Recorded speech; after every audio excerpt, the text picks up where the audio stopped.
Ça va les gars, bonjour. Salut Hugo, comment ça Ça va? va? Vous m'entendez? On t'entend très bien. J'espère que tout le monde entend bien Hugo Blondel. Voilà, bonjour à toi. Donc on est là pour parler Ah, de ton avenir, enfin de ce qui t'arrive à l'Olympique de Marseille et de ta saison superbe individuellement et collectivement avec le U17. Je vais commencer par merci. te présenter pour ceux qui ne te connaissent pas. Voilà. Donc tu t'appelles Le- Hugo Blondel, tu as 17 ans. Tu es né le 2 mars 2003, tu évolues à l'OM depuis l'âge de 7 ans parce que tu arrives en 2010. Tu évolues cette saison avec l'équipe U17 qui a terminé à la première place de sa poule avec le confinement, avec la fin du championnat dû au coronavirus. Tu es défenseur central et capitaine de l'équipe. Et bienvenue à toi. Merci beaucoup en tout cas. C'est ça, tu as tout dit. Avec plaisir. Donc voilà, on va commencer par ton année réussie individuellement et collectivement. Et j'aimerais d'abord que, pour que les gens qui ne te connaissent pas vraiment te connaissent plus aujourd'hui, est-ce que tu peux nous expliquer un peu ton style de jeu en tant que défenseur central? Moi, je suis plutôt quelqu'un de dur sur l'homme, agressif, pas très très rapide, mais je joue surtout dans l'anticipation et j'essaye de ressortir propre. Je travaille à l'entraînement pour jouer le plus proprement possible. Après, Ouais. voilà, agressivité, anticipation et précision. Technique aussi, on t'a vu, voilà, on voit même sur tes posts Instagram hein, que tu es un joueur, un défenseur central plutôt technique quand même. Tu peux sortir facilement avec le ballon, tu as une bonne relance au pied, voilà, tu es un défenseur central moderne, entre guillemets, si on peut dire. Ouais, c'est ça, c'est le défenseur. C'est comme ça que les plus grands jouent. Van Dijk, Sergio Ramos, il faut s'inspirer d'eux. Ouais, c'est ça. Donc tes exemples à toi, c'est voilà, ce genre de défenseur très technique, très agressif, Voilà. capable de faire, d'être très complet. Tu es capitaine de l'équipe U17. Est-ce que tu peux nous dire un peu ce que ça représente pour toi, être capitaine d'une équipe de l'Olympique de Marseille quand même? Mais c'est une fierté car l'Olympique de Marseille, c'est mon club de cœur. Et voilà, après, être capitaine, ça veut dire et rien dire en même temps. Il y a des responsabilités, mais ça change rien comparé aux autres joueurs. On est plusieurs à être capitaine dans l'équipe. Ouais. C'est voilà, s'il y a des choses à dire au coach, tout ça, c'est nous qu'on passe par là, mais voilà quoi.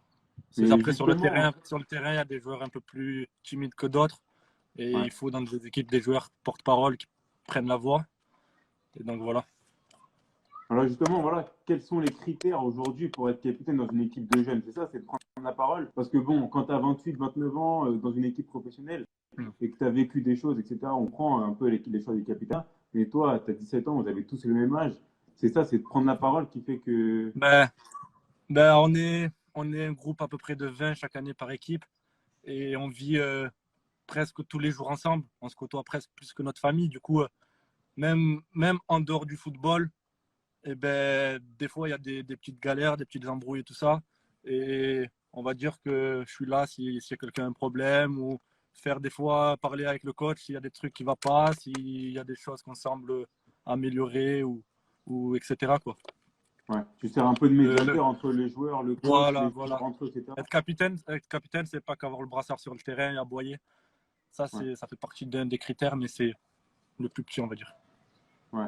Donc en gros, tu as un travail, tu te sens vraiment impliqué au quotidien en fait avec cette Oui, équipe-là. voilà, Enfin, c'est ça. Et après, il faut être exemplaire aussi. Hein. ouais, c'est ça, il faut pas, voilà, pas faire de folie en dehors du terrain et même sur C'est le ça. terrain, il faut. Voilà, très bien. Donc tu sors d'une excellente saison sur le plan individuel. Sur quels aspects du jeu tu penses que tu as progressé cette année et sur lesquels tu peux encore progresser au fur et à mesure de ta Ouais, jeune carrière? cette année, j'ai progressé surtout dans la relance. Dans la relance, j'ai essayé de m'améliorer au plus. Je suis Ah, donc tu n'as pas plus, je entendu ce suis que tu plus peux. sur l'homme qu'avant. Attendez. On t'entend bien. Alors, est-ce que tu peux répéter, ouais, est-ce que tu peux répéter tes actes de progression? On n'a pas entendu. Je crois que Ouais, j'ai dit dans la ça a relance, un je me peu suis bugué. amélioré dans les sorties de balles, dans la vitesse d'exécution de mes passes, etc. Et j'ai pris aussi, je suis plus imposant au niveau du contact, au duel. Du 17 nationaux, c'est plus les petites catégories, on va dire. On rentre un peu dans le football des hommes. Du coup, j'ai pris. Ouais, tu as pris tes responsabilités sur le C'est terrain ça, voilà. physiquement aussi. Tu as progressé sur cet aspect-là physique. C'est ça. Et Ouais, tactiquement aussi, ça, les gens, ils le voient un peu moins sur le terrain, mais tout ce qu'on a travaillé cette année tactiquement, au niveau voilà, du replacement, etc. on a beaucoup appris cette année. D'accord, ok. Voilà, donc collectivement aussi, une grosse saison. Vous avez donc terminé premier de votre poule, même si le championnat ne s'est pas complètement terminé. Mais moi, ce qui m'a marqué cette année, c'est votre faculté à jouer en équipe. C'est-à-dire qu'il n'y avait pas vraiment d'individualité qui ressortait. C'est vraiment un collectif. Voilà, qu'est-ce que tu peux nous dire sur ça, Ben, sur cette équipe incroyable, quoi. je pense que déjà, quand les individualités ressortent d'un collectif, c'est grâce au collectif. À part Messi et Cristiano Ronaldo, je pense pas que les grands joueurs, sans leur collectif, ressortiraient. Si on met exemple un joueur comme De Bruyne dans une équipe moitié de tableau de Ligue 1, ça va pas être le même De Bruyne Ouais. que celui qui joue à Manchester City. Donc je pense que chez les jeunes, c'est pareil. C'est par le collectif que les individualités ressortent. Ouais. Donc voilà. Là, je vois 13 qui nous dit, parle-nous de ton but en tournoi face au PSG où tu trouves la cage. Vas-y, explique-nous un peu cette histoire-là. Ah, j'ai marqué un but lointain. Du coup, il charrie. Contre Paris, tu as trouvé la cage. Ouais, ouais, contre Paris. C'est Contre le beau, ça PSG. c'est beau. On a besoin de joueurs qui marquent contre le Paris Saint-Germain, hein. Surtout Parce que, contre eux. ouais. Surtout contre eux. Ouais, contre le Paris Saint-Germain, évidemment. Oui. Ouais, et aussi, voilà, je me demandais aussi pour ce collectif, voilà, pour revenir au football vraiment, sur ce collectif dont tu parles, comment ça s'est mis en place? Ça s'est mis en place par le coach, le staff, c'est aussi parce que vous êtes une bande de potes, c'est comment que ça se passe en fait? Ben, ça fait longtemps, la plupart des joueurs. Bon, à chaque fois, il y a quelques joueurs qui rejoignent l'effectif au cours des saisons, mais la plupart des joueurs, on joue depuis 4-5 ans ensemble, même plus pour certains. Ouais, Et du coup, eh ben, c'est à partir de là surtout que se forme le collectif. Après, on joue tout le temps ensemble et tout ça. ouais, ça c'est Voilà. C'est pas, on l'habitude n'a pas aussi de pris, jouer depuis voilà. longtemps. C'est ça, on n'a pas pris un joueur inconnu qu'on a mis dans une équipe et qu'on on n'a Oui, pas. Il y a des choses de construites déjà depuis quelques années. ouais, c'est ça. C'est une progression au fur et à mesure en fait.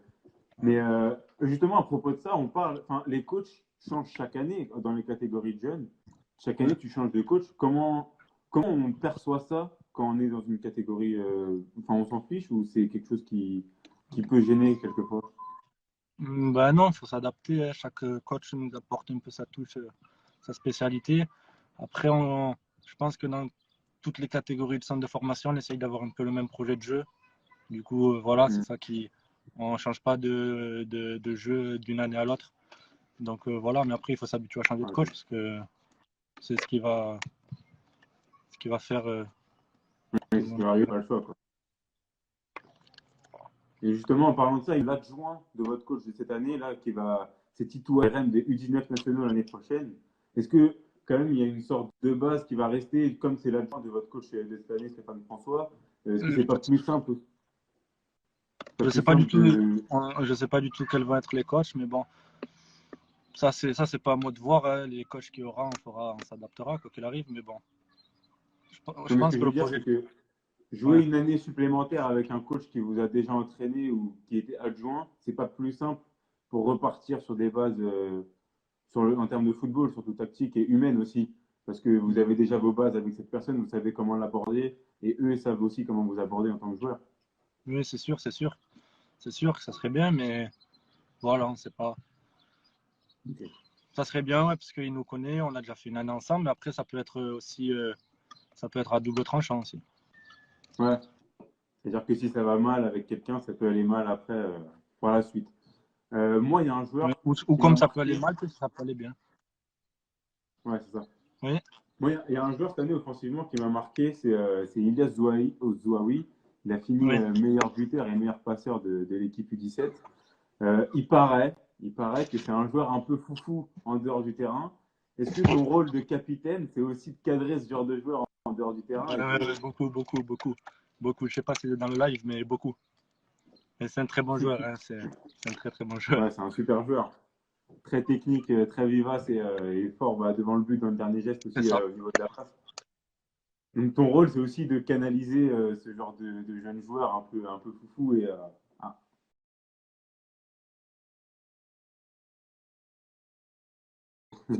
Ah, arrête de ça a voir. bugué. Ouais.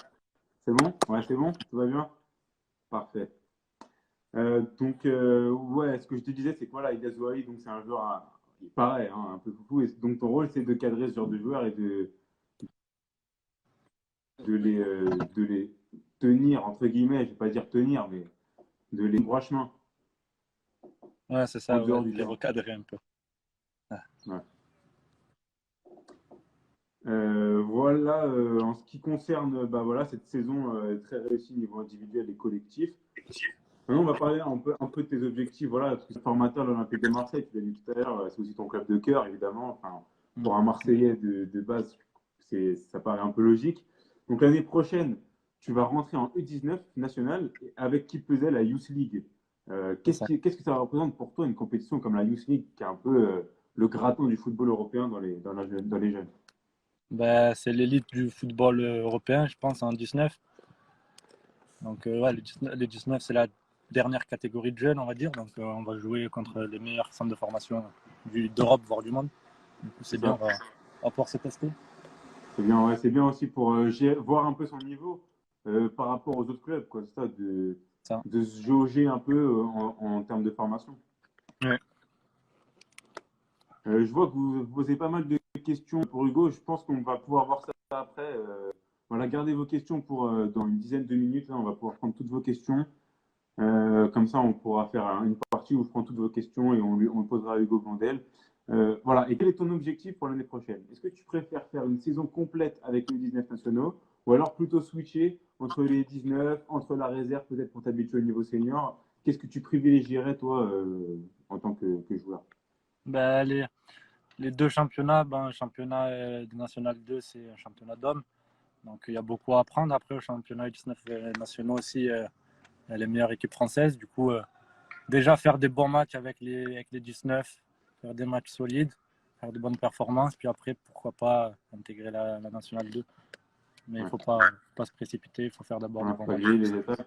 Voilà. Mais après, c'est quand même, voilà, quand tu joues en National 2, tu joues avec des seniors, tu joues avec des gens de tout âge. Ça peut aussi être une préparation à une potentielle C'est sûr, arrivée dans un championnat professionnel. c'est sûr. J'ai vu qu'il était sur le live, ton coéquipier Paolo Scortino. Il a fait Ouais. quelques entraînements avec l'équipe professionnelle. Est-ce que en fait, c'est Ouais, pas ça la vraie prochaine étape pour toi avant de signer potentiellement en professionnel aussi, ou même avant de jouer avec la Nationale 2?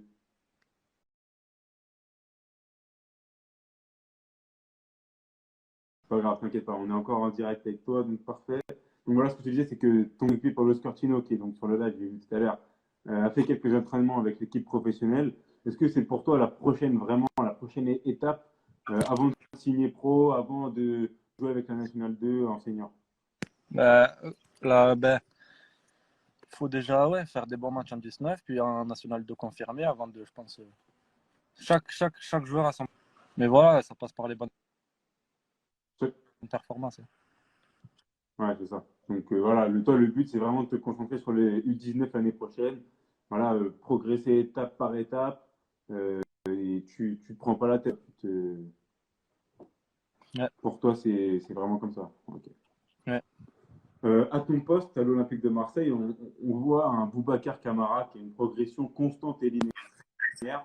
Il est au même poste que toi. Donc pour toi, c'est un exemple à suivre, Oui, c'est un ce exemple. genre Oui, oui, oui, surtout qu'ils viennent du centre et tout ça, donc faut s'en Oui, c'est inspirer, ça. hein. Et est-ce que vous avez des contacts des fois entre les joueurs professionnels et les joueurs U17? Là, je pense à Camara qui pourrait potentiellement vous donner des conseils pour la suite, qui pourrait voilà, vous parler et vous donner ouais, des conseils. Mm, non, ils voient pas trop les pros, parce que voilà, mais si on le croise, ils sont sympas, quoi, mais on parle pas assez pour Ouais, qu'on discute ballon, quoi. ok, pas de souci. On voit, oui, aussi que c'est très dur de s'imposer au poste de défenseur central à l'Olympique de Marseille. Peut-être parce qu'il y a une pression supplémentaire avec la ferveur qui tourne autour du club, qui est incomparable en France en tout cas. Alors, est-ce que tu penses que ce club vraiment t'apporte une pression supplémentaire en tant que défenseur? Non, bah, pour l'instant, non. Ça fait longtemps que je suis à l'OM, du coup, là, Tu penses pas pas encore. que, mais au niveau professionnel, Ah, tu penses pas qu'il y a bah, une pression supplémentaire quand tu portes ce maillot? oui, oui, oui, oui, par rapport au stade, à l'ambiance qu'il y a au stade, mais après, je pense qu'une fois qu'on s'y habitue, après, c'est plus de la pression, mais La bonne pression. Ouais, c'est la bonne pression. T'aimerais, évidemment, ton rêve, c'est de jouer au Vélodrome, je suppose, de découvrir cette ambiance, ce stade incroyable. Et ouais, je voulais juste savoir, parce que là, on parle potentiellement d'un huis clos, enfin, de match à huis clos l'année prochaine, enfin la saison prochaine. Pour toi, c'est vraiment quelque chose qui serait dérangeant pour l'Olympique de Marseille, ou ça Euh, peut aller en termes en tant que joueur? Ça va être ça pour toutes les équipes, mais après, c'est sûr que l'OM, c'est mieux avec les supporters, quoi. Mais Ouais, c'est sûr. voilà, c'est sûr que ça va être moins bien que jouer un match à domicile. Ouais, ouais, mais voilà, est-ce que ça équilibre un peu plus le niveau, tu penses? Oui, oui, oui, Ok. je pense. Euh, Ça va pas être le même ouais, je football. voulais aussi savoir ton ressenti, parce qu'aujourd'hui, les jeunes, on vous met de plus en plus tôt en lumière. Voilà, on a vu, on va vite fait passer sur le Cagliari hein, sans en parler vraiment. On voit que les joueurs forts sont très vite mis en lumière, très tôt, beaucoup plus qu'avant. Est-ce que tu penses que c'est pas une pression supplémentaire pour vous et qu'il faudrait peut-être vous laisser un peu mûrir, entre guillemets, voilà, on voit des joueurs à 17 ans qui jouent très tôt aujourd'hui. Mais ça, je sais pas. Après, la pression, elle est là. On peut pas l'enlever. Donc, c'est aux joueurs de s'adapter. Mais bon, ça, c'est pas un sujet. Enfin, moi, je pourrais rien changer à ça. Donc, Hmm. Je veux voilà. dire, toi, ça te ça te met pas une pression supplémentaire qu'aujourd'hui les jeunes vous soyez très vite mis en lumière, quoi. Ça te dérange Non, pas, non, non. non? Oui, je voulais aussi savoir, bon, rapidement, quel est ton point de vue sur les réseaux sociaux vis-à-vis du football? Parce que bon, aujourd'hui, il y a pas mal de petites histoires qui sortent sur des lives, justement, sur même des posts, des stories, etc. Des histoires à cause des réseaux sociaux. Est-ce que pour toi, tu penses que être trop présent sur les réseaux sociaux en tant que footballeur, ça peut pas être dérangeant? Non, être trop présent, c'est pas un souci, mais il faut être assez intelligent pour savoir gérer ses réseaux sociaux, car c'est primordial dans le football d'aujourd'hui. Une petite bêtise, une petite erreur peut être fatale, donc il y a eu plein de cas. Hein, Ouais, donc, être trop présent, non, c'est pas un souci, mais il faut bien savoir les gérer, être intelligent.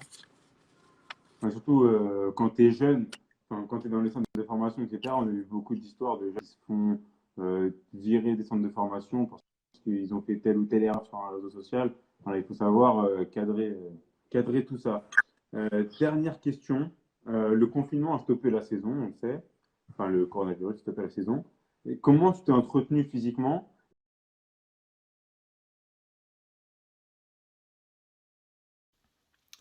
Le live avec Hugo Blondel ayant bugué à la fin, un petit peu bugué. Voilà, on n'a pas pu vous offrir la fin du live et les dernières questions à Hugo Blondel. Donc voilà, je vais vous raconter ce qu'il nous a dit.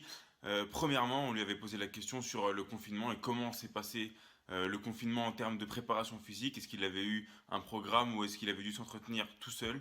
Le préparateur physique de l'Olympique de Marseille U17 leur avait donné un programme. Voilà, c'est ce qu'il nous a expliqué. Il nous avait aussi dit par rapport à la reprise qui, euh, qui aura lieu en juin ou juillet prochain. Oui, en juin ou juillet prochain. Il nous a donc dit qu'il n'appréhendait pas trop cette reprise, même s'il savait que ça allait être compliqué physiquement, voilà, de reprendre les bases du football, etc. Et que ça prendra sûrement un peu de temps avant d'être parfaitement prêt physiquement et techniquement. Voilà, on remercie une nouvelle fois Hugo Blondel d'avoir été avec nous et merci, à la prochaine pour un nouveau live.